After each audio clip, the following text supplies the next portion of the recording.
श्री गणेशाय नमः। श्री शंकराचार्य नवस्वरूपं वेदान्तवादान्तविदां वरिष्ठं धर्मप्रचाराय धृतावतारं वन्दे गुरुं श्रीकरपात्रसंज्ञं वन्दे गुरुं श्रीकरपात्रसंज्ञम्। ओम। पिछले पाठ में हम सभी लोगों ने महाकवि श्री त्रिविक्रम भट्ट द्वारा विरचित नलचंपू काव्य का, जो कि यह चंपू काव्य है, मैंने पिछली कक्षा में भी उल्लेख किया था। सामान्यतः यह परिभाषा गद्य पद्यमयम काव्यम चंपूः इति अभिधीयते। जो ग्रंथ गद्यात्मक हो एवं साथ साथ पद्यात्मक श्लोक भी उसमें हो, ऐसा जो काव्य होता है वह चंपू काव्य कहलाता है। पिछली कक्षा में हमने प्रथम श्लोक से लेकर के सप्तदश श्लोक पर्यंतम 17 श्लोक पर्यंत हमने मूल पाठ इसका वाचन किया। आज हम आगे का मूल पाठ वाचन करेंगे। पिछले में हमने कवि की विशेषता क्या है, मंगलाचरण के बारे में पढ़ा। सहृदयों को किस काव्य से, क्योंकि यह जो नलचंपू काव्य है यह सृष्ट काव्य है, सृष्ट अलंकार का इसमें प्रयोग हुआ है। श्लेष, एक शब्द के दो अर्थ इसमें निकलते हैं, तो द्व्यर्थक। तो अधिकतर यहाँ पर जो है श्लिष्ट काव्य में सहृदयों को, जो सहृदय होते हैं, उन सहृदयों को एक अलौकिक आकर्षक रस की निष्पत्ति होती है। इसलिए सृष्ट काव्य की भी एक अपनी पृथक विलक्षणता है। तो यह जो ग्रंथ है यह द्व्यर्थक ग्रंथ है, सृष्ट काव्य की श्रेणी में आता है। आज हम नलचंपू काव्य के अग्रिम मूल पाठ को श्रवण करेंगे। उसके बाद अर्थ सहित भी इसका उपाख्यान में अपने इस चैनल पर करूँगा। आज हम त्रिविक्रम भट्ट के वंश का वर्णन, कि उनका कौन सा वंश था, उस वंश में कौन उत्पन्न हुआ, उनके पिता कौन थे, कि वो उनके पितामह कौन थे, उनका जो है प्रादुर्भाव हुआ, अपने आप को उन्होंने जो है किस प्रकार से जो है, जिस प्रकार महाकवि कालिदास मंदः कवियशः प्रार्थी कह के अपने आप को तुच्छता की, अपने आप को अभिमान पूर्वक बहुत बड़ा मैं कवि हूँ, ऐसा नहीं।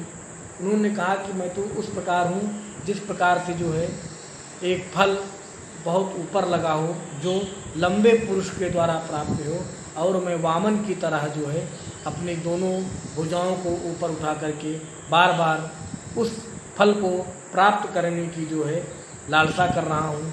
जिस प्रकार एक बौना व्यक्ति फल प्राप्त करना चाहे तो लोग उस पर हंसेंगे, उसी प्रकार यह समाज मेरा भी उपहास करेगा। और कहा कि जिस प्रकार से अगाध सागर हो, अगाध सागर को बड़ी बड़ी नौका से पार किया जा सकता है, लेकिन मैं एक छोटी सी नौका से, जो नदी में चलने वाली नौका हो, उससे मैं समुद्र को पार करने की इच्छा कर रहा हूँ।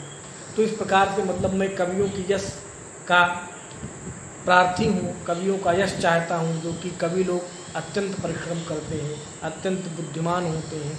मैं तो उस प्रकार का कुछ हूँ नहीं, लेकिन फिर भी मैं इस काव्य को करने जा रहा हूँ। तो उस प्रकार से इन्होंने भी अपने काव्य में कहा है कि मंदधीस तद्वदिच्छामि कवि वृंदारकायितुम, कि मैं जो है मंदधी मतलब मंद बुद्धि वाला हूँ, फिर भी मैं जो है कवियों की जो श्रेष्ठता है, जो कवित्व है, उस कवित्व को चाह रहा हूँ। सोहम हंसाय तुम मोहात बकः पंगुर्यथिच्छति, जैसे मोहात माने अज्ञान के कारण हंस की चाल को बकुला जो है नहीं पकड़ सकता है, जिस प्रकार हंस में निरक्षर विवेक होता है, वह निरक्षर विवेकत्व जो है बगुले में नहीं आ सकता है। तो उसी प्रकार से कहा, उन्होंने कहा कि मैं भी जो है मंदधी हूँ, मंद बुद्धि वाला हूँ, फिर भी जो मैं कवित्व के, कवियों के यश को प्राप्त करना चाहता हूँ। इस प्रकार उन्होंने भी अपने को बहुत श्रेष्ठ या अपने में बहुत अभिमान नहीं, अपने अभिमानत्व को समाप्त करके जो है और इस काव्य की रचना किया है। अब हम गद्य भाग से प्रारंभ करेंगे। ओम अस्ति समस्त मुनि मनुज वृंद वृंदारक वंदनीय पादार बिंदस्य भगवतो विधेत विश्वव्यापी व्यापार पारवश्यादवतीर्णस्य संसार चक्रे क्रतुक्रियाकांड शौंडस्य शांडिल्यनाम्नो महर्षेर्वंशः। शांडिल्य नामक एक महर्षि हुए, श्रेष्ठ महर्षि। उन शांडिल्य महर्षि के वंश में जो है महाकवि त्रिविक्रम भट्ट का जन्म हुआ है। श्रूयन्ते च यत्र श्रवणोचिताश्चंदन पल्लवा इव केचिद् अनुचानाः शुचयः सत्यवाचो विरञ्चिवर्चसोर्चनीयाचारा ब्रह्मविदो ब्राह्मणाः पुण्यजनाश्च न च ये लङ्कापुरुषाः ससूत्राश्च न च ये लम्पटाः प्रसिद्धाश्च न च ये लम्पाकाः कामवर्षाश्च न च ये लङ्घनाः सन्मार्गस्य नववयसोऽपि न च ये लम्बालकाः महाभारतिकाश्च न च ये रङ्गोपजीविनः सेविताप्सरसोऽपि न च ये रम्भयान्विताः।